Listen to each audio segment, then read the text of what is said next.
Hi guys, good morning guys.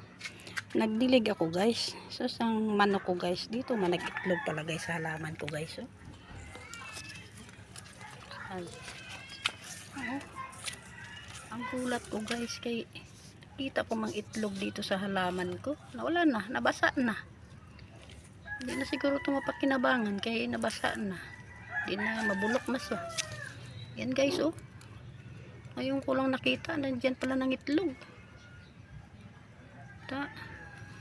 Wala na, di na to, lutuin na lang ito. Okay, pag nabasa raw, wala na, bugok na raw. Masisira na. Yan guys, dito sa halaman ko guys, oh, nagsiksik siya oh. Oh, halaman guys oh. Nabasa na, kaya nagdilig ako ngayon.